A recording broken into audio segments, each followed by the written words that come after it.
আপনার জীবনেও কি সমস্যা রয়েছে?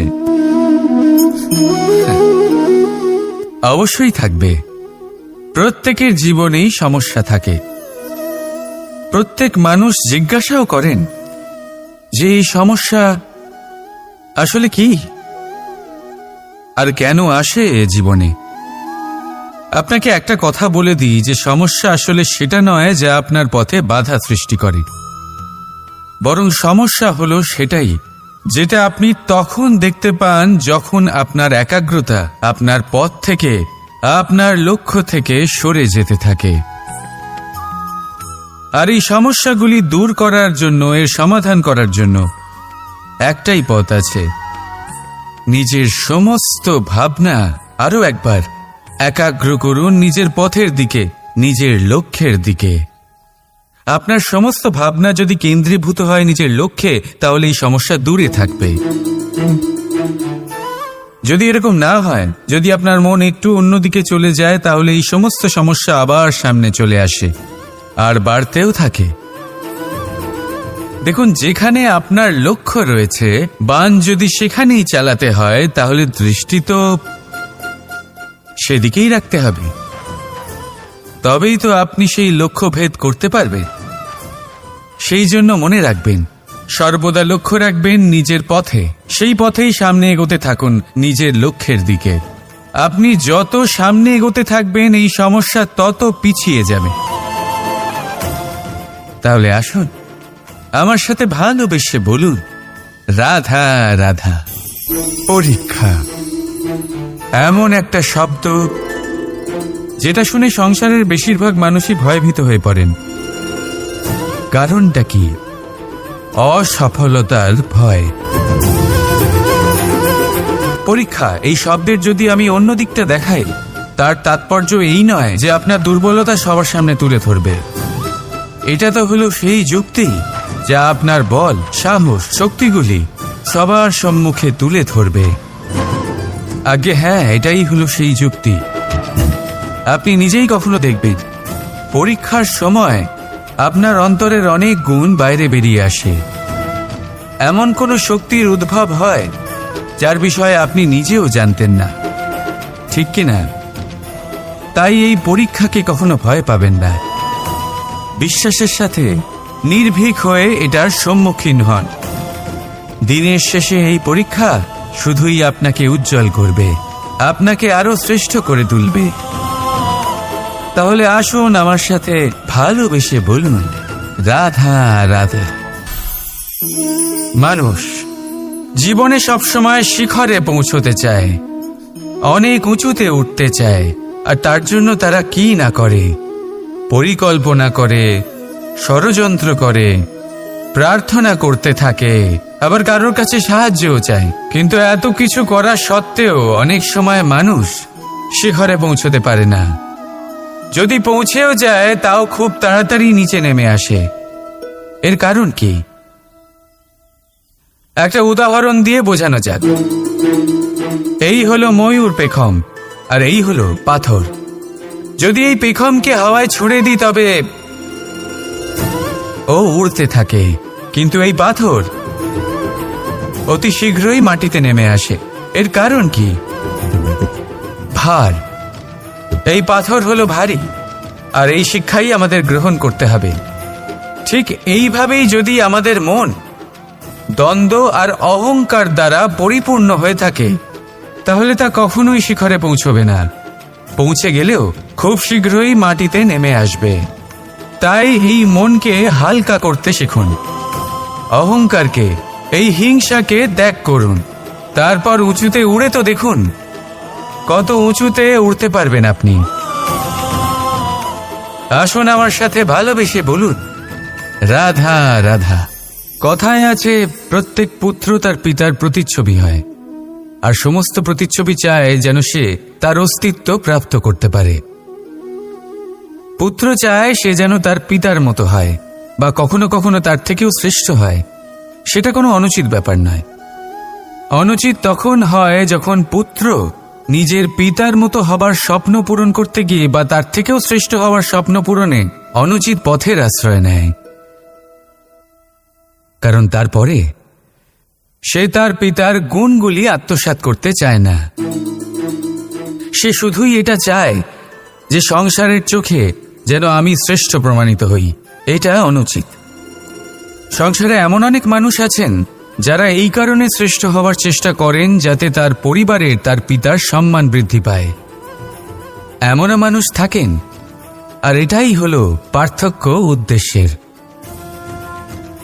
মনে রাখবেন, যদি আপনার উদ্দেশ্য শুভ হয় তাহলে পথও শুভ হবে, যদি আপনার উদ্দেশ্য অশুভ হয় তাহলে পথও অশুভ হবে। তাহলে নিজের পিতার মতো হবার চেষ্টা অবশ্যই করুন, তার থেকেও শ্রেষ্ঠ হওয়ার চেষ্টা অবশ্যই করুন, কিন্তু মনে রাখবেন আপনার সংকল্প আর আপনার উদ্দেশ্য এই দুই শুভ হওয়া উচিত। তাহলে আসুন আর আমার সাথে ভালোবেসে বলুন, রাধা। শুভ কর্ম করেও মানুষ আমাদেরই সন্দেহ করেন। দুঃখ অবশ্যই হয়, কিন্তু দুঃখী হবার কোনো প্রয়োজন নেই। কেন নেই? কারণ যদি কেউ আপনাকে সন্দেহ করে, করতে দিন। সংসারে কি হয় তা দেখুন। এই সংসারে সোনার শুদ্ধতাকেই পরখ করা হয়, কয়লার কটুতাকে নয়। আপনি হলেন স্বর্ণ, তাই আপনার শুদ্ধতা অবশ্যই পরখ করা হবে। সেটা তো হবেই হবে। আপনি নিজেকে দুঃখী করবেন না। আপনার কর্ম শুধু একটাই, স্বর্ণর মতো উজ্জ্বল থাকা। এই সংসার আপনার ভাবনা, চিন্তা, কর্ম এবং শুদ্ধতার প্রমাণ পেতেই থাকবে। তাই আসুন আর আমার সাথে ভালোবেসে বলুন, রাধা রাধা। আপনি কখনো একটা পর্বতকে দেখে থাকবেন। দিনের বেলায় যদি দেখেন এই পর্বতকে কত সুন্দর দেখতে লাগে, এত বিশাল, এত সুন্দর প্রকৃতির এই দৃশ্য দেখে মনে শুভ চিন্তার উদ্ভব হয়। এবার সেই পর্বতকেই আপনি অন্ধকারে দেখুন, ততটাই ভয়াবহ মনে হয়। এবার এটাই হয় মানুষের সাথেও, আর এটাই হয় অন্য কোনো স্থানের সাথেও। এবার এর কারণ কি? তাহলে কি মানুষের রূপ, তার ব্যক্তিত্বের কোনো মাহাত্ম্য নেই? না, এরকম কখনোই নয়। এর সমস্ত কৃতিত্ব পায় প্রকাশ। শুধুমাত্র এই প্রকাশে আপনার গুণকে, আপনার ব্যক্তিত্বকে, আপনার রূপ আরো উজ্জ্বল করে সংসারের সামনে নিয়ে আসে। তাহলে আপনিও অন্ধকার থেকে প্রকাশের পথে অগ্রসর হন, সেই মানুষগুলোর দিকে অগ্রসর হন, সেই দিশায় অগ্রসর হন যা আপনার ভেতরের গুণগুলিকে, আপনার ব্যক্তিত্বকে সংসারের সামনে আনতে পারে। যদি আপনি তা করতে পারেন তাহলে আপনি জীবনভর সুখী থাকবেন। আসুন আর আমার সাথে ভালোবেসে বলুন, রাধা রাধা। আজ আমার কাছে একটা হাতুড়ি রয়েছে। অত্যন্ত শক্তিশালী হলো এই হাতুড়ি। এই হাতুড়ি দিয়ে প্রহার করে একটা গরম লোহাকে আপনি সুন্দর অস্ত্রে পরিণত করতে পারবেন। এই হাতুড়ি দিয়েই প্রহার করতে করতে একটা অত্যন্ত বড় পর্বত ভেঙে আপনি ওখানে একটা নতুন পথ নির্মাণ করতে পারবেন। এই হাতুড়ির স্বল্প আঘাতেই আপনি প্রসাধনের জন্য সুন্দর সুন্দর আভূষণ বানাতে পারবেন।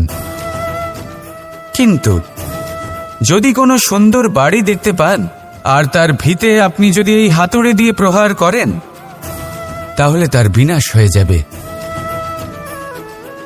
এমনই কিছু হয় প্রেমের ক্ষেত্রেও। তা এতটা শক্তিশালী হয় যা সৃজন করে, কিন্তু সর্বনাশও এ করতে পারে। সবকিছুই নির্ভর করছে আপনার উদ্দেশ্যের উপর। এই উদ্দেশ্যকে শুভ রাখুন আর ভালোবাসার উপর একটু নিয়ন্ত্রণ রাখতে শিখুন, যেন এমন না হয় যে আপনি সৃজন করতে গেলেন কিন্তু সর্বনাশ করে বসলেন। আসুন আর আমার সাথে ভালোবেসে বলুন, রাধা রাধা। যে কোনো বস্তুর বা প্রাণীর আকার, স্থিতি, পরিস্থিতি বা শক্তি দেখে আপনি কি তার ক্ষমতার অনুমান করতে পারবেন? কখনোই না। আসুন আমি আপনাকে উদাহরণ দিই একটা তলোয়ারের। সেই তলোয়ার যার দ্বারা আপনি অনেক বড় বড় যুদ্ধ জেতেন, বড় বড় রাজাদের পরাস্ত করতে পারেন। এবার আপনি যদি এই তলোয়ার কাউকে দেখিয়ে তার থেকে তার বস্ত্র ছিনিয়ে নেন, তাহলে দেখবেন যখন সেই বস্ত্র ছিঁড়ে যায় তখন একটা ছোট্ট সূচি চমৎকার করতে পারে। তখন এই তলোয়ার কোনো কাজে লাগবে না। সেইভাবেই একটা মাছ কখনো বনে গিয়ে শিকার করতে পারে না, আর সেইভাবেই সিংহ জলের রাজা হতে পারে না। প্রত্যেকের নিজের নিজের দুর্বলতা রয়েছে, প্রত্যেকের নিজের নিজের শক্তি রয়েছে, আর এই প্রকৃতি সবাইকে এইভাবেই বানিয়েছে যে প্রত্যেকের মধ্যে কোনো না কোনো বিশেষ গুণ অবশ্যই থাকে।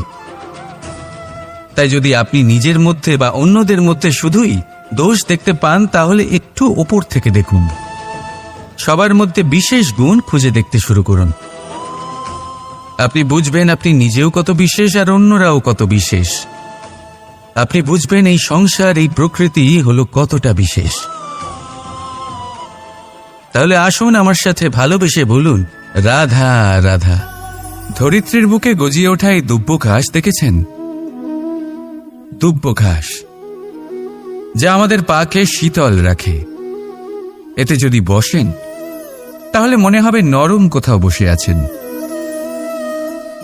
এত ছোট হলেও কিন্তু এর মধ্যে গুণ আছে অনেকগুলি, আর যতটা ছোট এটা ততটাই বড় শিক্ষকও।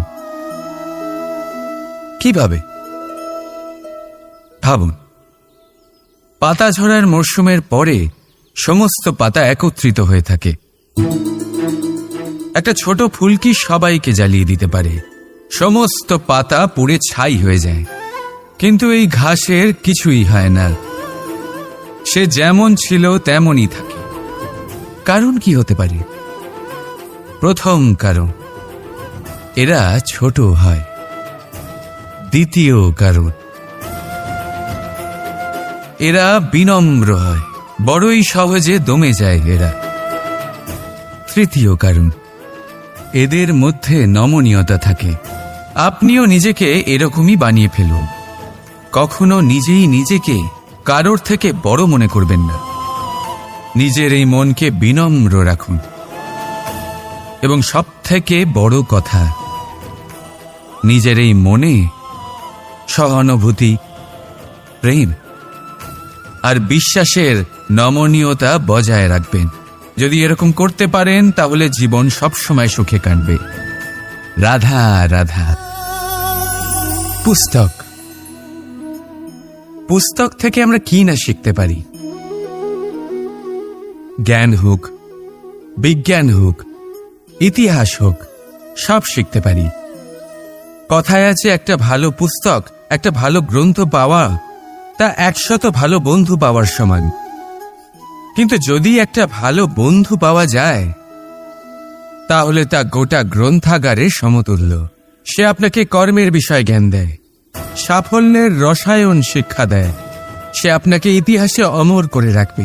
শুধু তাই নয়, সে আপনাকে শুধু পথই দেখাবে না, সেই পথে আপনার সাথে সঙ্গী হয়ে চলবে সে। সেই জন্য জীবনে যদি কোনো ভালো বন্ধুকে পাশে পান তাহলে তাকে আপন করে রাখবে, তাকে সামলে রাখবে, জীবন সহজ হয়ে যাবে। রাধা রাধা। প্রেম আর চাওয়া একই মনে হয়, তাই না? কিন্তু আসলে এরা আলাদা। এদের মধ্যে অনেক তফাৎ আছে। দেখতে গেলে প্রেম আর চাওয়া কখনোই এক হতে পারে না। এবার যদি আপনাকে আমি এক উদাহরণ দিই, যদি আপনি এই ফুলকে চান তাহলে আপনি এটাকে তার ডাল থেকে ছিঁড়ে আপনার কাছে রেখে দেবেন। কিন্তু যদি আপনি একে ভালোবাসেন তাহলে আপনি প্রতিদিন এসে এটার শিকড়ে জল দেবেন যাতে সে আরও প্রস্ফুটিত হয়। শুধু এটাই তফাৎ চাওয়া আর প্রেমের মধ্যে। চাওয়া স্বার্থ হয়ে ওঠে, যেখানে প্রেম, প্রেম পরমার্থ হয়ে ওঠে। তাই কাউকে না চেয়ে ভালোবাসুন, জীবন ধন্য হয়ে উঠবে। রাধা রাধা।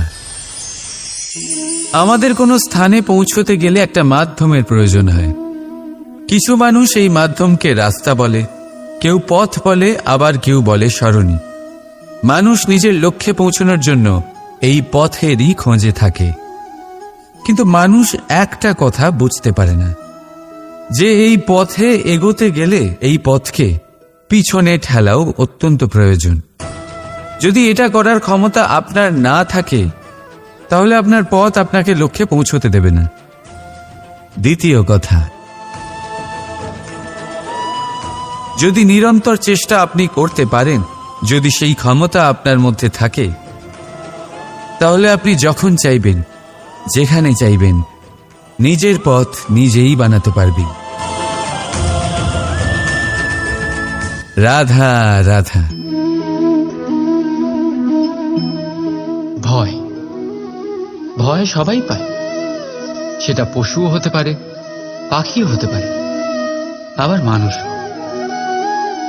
বাস্তবে মানুষ এই ভয়কে সাথে নিয়েই জন্মগ্রহণ করে। তাহলে এই ভয়কে ভয় কিসে? আর ভয় যদি এতটাই খারাপ হতো তাহলে তা নিয়ে আমরা কি জন্মগ্রহণ করতাম? বাস্তবে ভয় আমাদের এগিয়ে যাওয়ার জন্য প্রেরণা দেয়। এবার দেখুন না, প্রাণ যাওয়ার ভয় আপনাকে নিজেকে সুরক্ষিত রাখার প্রয়াস করায়। অপমানের ভয় নিজেকে সঞ্চালন করতে সাহায্য করে। কোনো প্রিয়জনকে হারাবার ভয় তার জন্য কর্তব্য পালন করার প্রেরণা দেয়। কিন্তু এই ভয় খারাপ তখন হয়ে যায় যখন এই ভয় আপনাকে কাবু করে ফেলে। এটার জন্য আপনি কিছুই করতে পারেন না। তাই যদি এই ভয়কে কাজে লাগাতে হবে, আপনাকে নিজেকেই এই ভয়কে কাবু করতে হবে। তাহলে ভেঙে দিন এই ভয়ের সীমা। নিজের আত্মা ছাড়া আর কারোর কাছে মাথা নত করবেন না। আর মনে রাখবেন, যখন অন্ধকারকে ভয় পাওয়া ছেড়ে দেবেন, তখনই প্রদীপ হয়ে জগতে আলো ছড়াতে পারে।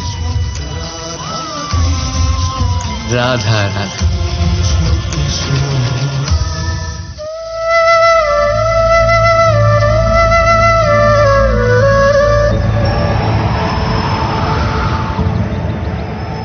যখনই প্রেমের কথা আসে, সবার প্রথমে আমরা মনের মধ্যে একজন নায়ক আর নায়িকার ছবি এঁকি।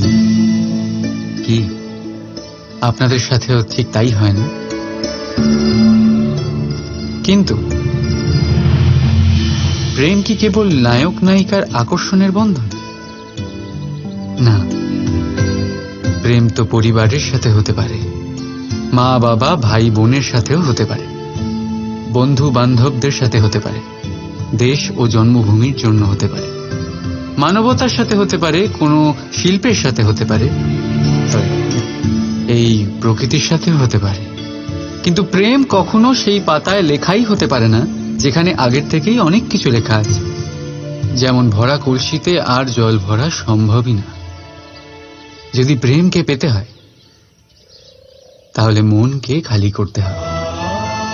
নিজের ইচ্ছে, নিজের সুখ সব প্রেমকে সমর্পণ করতে হবে। নিজের মন থেকে লাভ ক্ষতি সরিয়ে দাও, তবেই প্রেম পাবে। আর মন প্রসন্ন হয়ে বলবে, রাধা রাধা। প্রেম হয়ে যায় না, সেটার জন্য আপনাকে আপনার কর্তব্য পালন করতে হবে। স্বদেশের রক্ষা, পরিবার পরিজনদের সুরক্ষা, সন্তানের সংস্কার, জীবন সাথীর দায়িত্ব, এই কর্তব্য যতক্ষণ না পালন করছো, প্রেমের থেকে দূরে সরে যায়।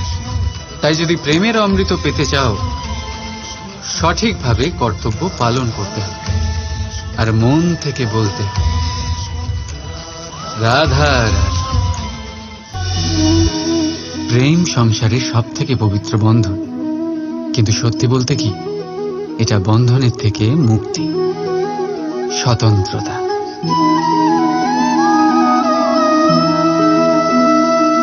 বুঝলেন না? বোঝাচ্ছি। যদি কেউ আপনার প্রেম অস্বীকার করে, যদি কেউ আপনার প্রেম বুঝতেই না পারে, তাহলে কি হবে? পারে, কিন্তু নিজে কোনো বন্ধনে আটকা পড়ে না। তাই যাকেই আপনি ভালোবাসেন তাকে স্বতন্ত্র ছেড়ে দিন।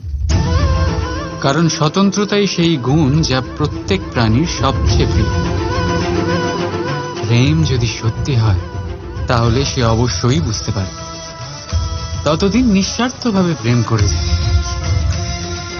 একদিন দ্বার খুলে যায় আর প্রেম প্রবেশ করবেই, আর মন সুপ্রসন্ন হয়ে বলবে, রাধা রাধা।